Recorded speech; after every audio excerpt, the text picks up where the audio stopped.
R. Kelly is running a criminal enterprise, that he was using his brand and the whole purpose behind him putting out music and touring was for him and his associates to get young underage women and then sexually abuse them. I mean, these are serious, serious charges. And there's some big developments taking place, so we've got a special guest to help us through all this. Joining us in Atlanta, Georgia, the attorney for several of R. Kelly's accusers, Gerald Griggs, is with us. Gerald, thanks for joining us. Huge development. One of R. Kelly's alleged associates, and I say alleged because his attorney on the show has said, no, he's not an associate of his, who set fire to a witness's vehicle, has entered some sort of a deal with prosecutors now. How do you think this could impact the case in trying to prove that R. Kelly was masterminding and running a criminal enterprise? Well, anytime you have an associate or anybody affiliated with a defendant that enters or potentially enters a plea, there's always a consideration that they may be turning state's evidence. So I think it's a very big consideration here, especially since there's allegations of witness tampering and destroying witnesses' property associated with Mr. Kelly. So I think it's a major development. I look forward to hearing if there's going to be a plea development where this person testifies, because I believe it will continue to aid in the prosecution of this case. What are your thoughts about the fact that some of these allegations are remote in time? It took place, many years ago, decades ago, perhaps. How much do you think that is going to hamper the prosecution here? I don't think it's going to hamper the prosecution at all. You have witnesses that are slightly remote, but you have witnesses that are very fresh, and it goes to show a continued and concerted effort to continue this type of behavior. So I believe that, once you see the state, the government lay out its evidence, you will see a continual pattern of this type of behavior and also individuals enabling this type of behavior. And I think it cuts right to the heart of the government's case. And things, the wheels of justice came to a grinding halt with the COVID shutdown and everything else. But we also have another big development here, that R. Kelly is going to be is in New York City now. Is being transferred from Illinois to New York City. And that's where the trial, his first trial, is going to take place. First of many trials. Do you think this case will eventually be heard and could be heard this year? Yeah, I definitely think this case will be heard this year. With the recent developments surrounding COVID-19 and the vaccine, I think we're preparing to see justice start to roll out. And this is a major case that will be tried. The fact that they moved him from Chicago to New York shows the judge is ready to proceed with this case. It's time to proceed with this case, one of many cases, to start the process of getting to the truth of the matter. And we believe, again, the truth of the matter is that Mr. Kelly participated in a criminal enterprise and victimized many of my clients and many other individuals. Now, Gerald, through the years here at Court TV, we've covered many cases involving celebrities. Most of those trials usually in L.A., and a lot of times the words "not guilty" are uttered at the end. As a matter of fact, for R. Kelly, his first trial, not guilty, many years ago. What are your thoughts as we sit here tonight now in 2021? What sort of influence or impact will his celebrity have on this case in front of a New York City jury? I think always when you have a celebrity that's on trial, there's some influence of their celebrity status. But in the new reckoning, the new arena that we are in Me Too and people coming forward and sharing their truths, I think that this will be akin to what happened to Mr. Weinstein and what was happening to Mr. Epstein in those cases. And so I think that given that the very nature of these charges are very serious, and the fact that there's competent evidence and he's charged in federal court, it's going to be a different outcome than the state charges that were leveled against him a long time ago. Again, generally when the federal government gets an indictment, they are usually successful in prosecutions in federal court. And again, he has 2 federal trials. This is just the beginning. And so I think that, there will be a hurdle that the government always has to get over, and that's proof beyond a reasonable doubt. But I think based on the evidence that I know of and the evidence that has been put forth publicly, I think there's sufficient evidence to convict. Now, a lot of this will come down to the testimony of the accusers. Any concern about these accusers coming into court? I mean, it's not easy. I mean, it's difficult enough to testify in a courtroom, right? But now you Yes. are a victim. You're accusing R. Kelly. You're going to be cross-examined. Your life is going to be turned upside down. What are your thoughts about that process and how these accusers will hold up on the witness stand? Well, I've talked to quite a few of the accusers, and I think they're prepared. They've had years to prepare for this. The government is preparing them to be ready. And I'm not saying that about anybody, because not the nation, because I know Minister Farrakhan, you know, he definitely spoke. I think he had a private meeting with him. Nobody really know what the depths of the meeting went, but I know he did have a meeting with him. But these other ones that was a part of Lifetime and all this shit, we need them. We need them to step up and them to act like they plan a platform. All we do is plan on each other as black people. That's it. For fame and fortune. I had a 4-hour talk with R. Kelly. Now listen, no.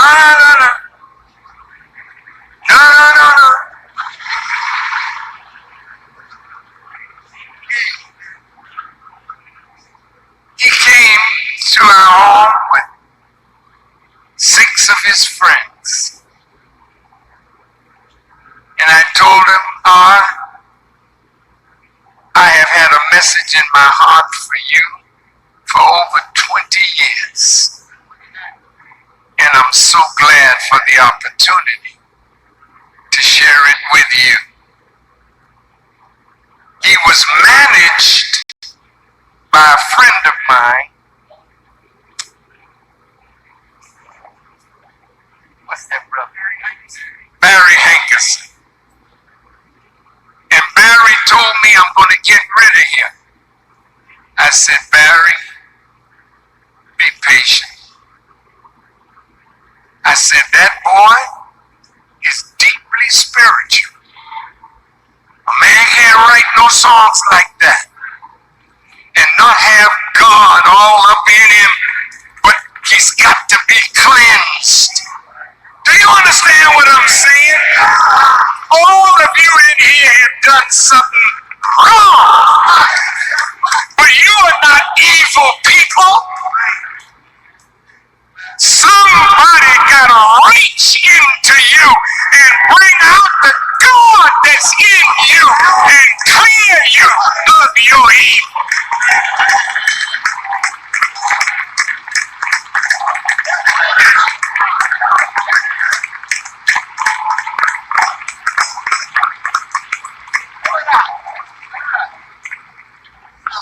That's why we recorded this song. He looked beyond my faults and he saw my need. Brothers and sisters, we'll never find the love and the unity and the peace that we deserve unless we're able to look past someone's faults to see what they need and address that need. Clearly, a lot is being revealed right before our eyes. And it's not a history of abuse that we're observing. It's a history of janky ass behavior that has led this man in the position that he's in. All these people that have come out on public platforms retracting their statements, getting caught up in lie after lie after lie. And meanwhile, while people who don't read the paperwork or know what's going on always have an opinion and cover up what's really going on as the government releases its evidence. Lied to you. Facebook lied to you. Radio lied to you. Radio fucked you.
crying on Christmas when he got that bonus money, and you was talking about how you was getting ready to leave him. You fuck this, you ready to tell it all, and this and that, and because he wouldn't pay you because he went and took his, what he called himself, call it the family.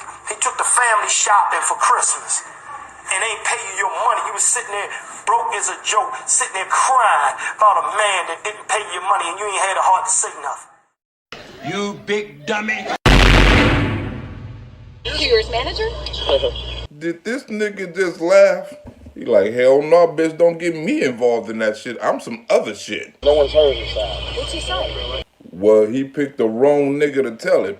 After this interview, R. Kelly, your spokesman gonna need a spokesman. That's not bad choices. I mean, he's a survivor. This is a young guy. This is a guy, an older man who was, at the age of 8, molested by his sister for 8 years, and who told him she would kill him if he told his mother. What the fuck do that got to do with him marrying Aaliyah and having sex with little underage girls? I mean, so you got to realize, I mean, that's your sister. Who any of us have been through that? No. I mean, so you don't know what it feels like to go through that for 10 years of your life. It's in his book. He wrote the book, Solar Coaster. That's his book, and all this is in there. Nigga, is you trying to explain his side or are you trying to sell a book? Wait a minute, on second thought, nigga, that's a good way to promote his book. I mean, this nigga got to start selling something.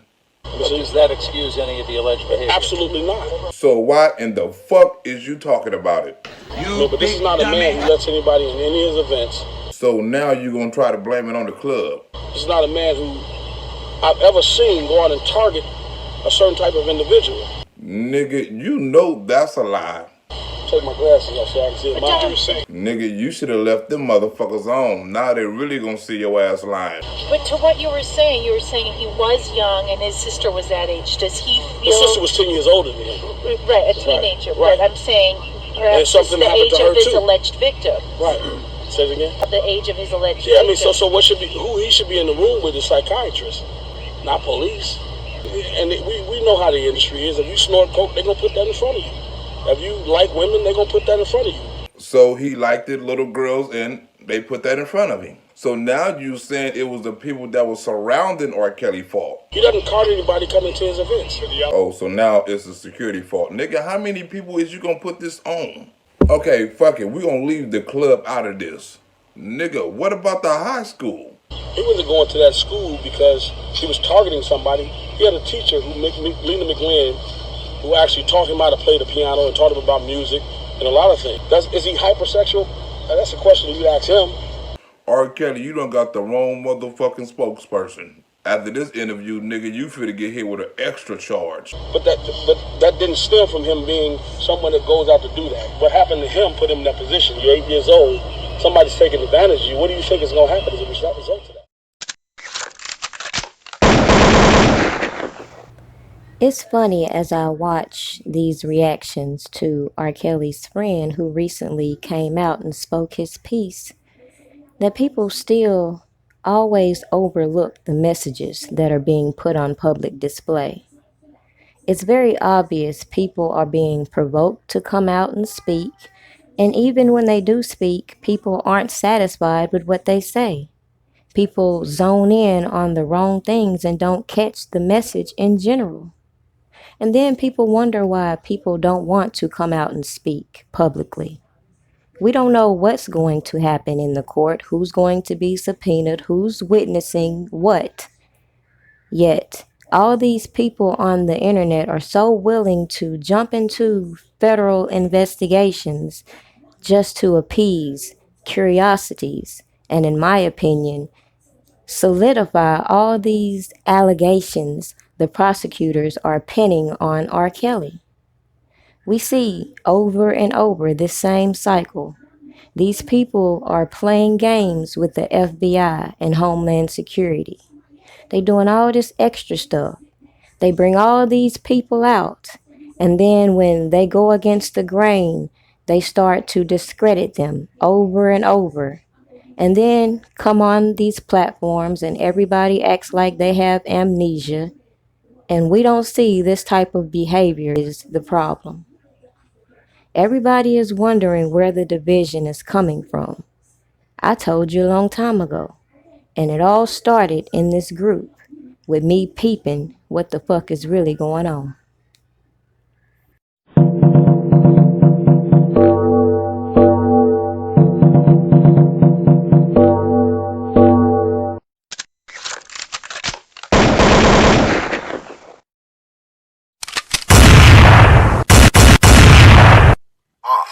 What's up with Don? I'm gonna call Don, yo. I got Don personal number. I'm gonna call him. Triana, how you pronounce it? No, I didn't tag you. I tagged my decorators, but I did tell everybody I want to thank my entire team. There's too many names to name everybody, but I tag because they deserve that credit. You get credit when credit is due, and they deserve that credit.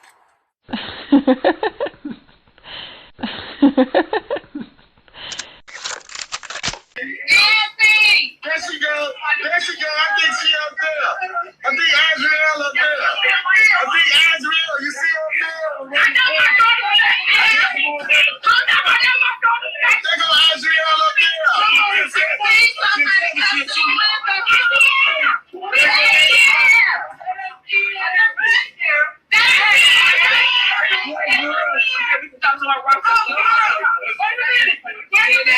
I hear something. I hear something too.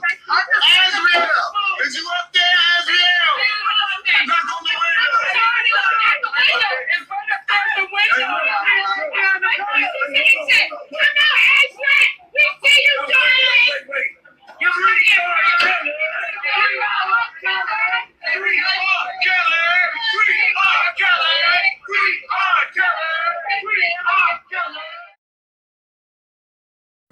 Now, this Don Russell character has stood out to me like a sore thumb in the background of all this noise. So when he came public and I knew all the things that I had witnessed in these groups, a lot of these people co-signing what he did and still questioning his motives is crazy.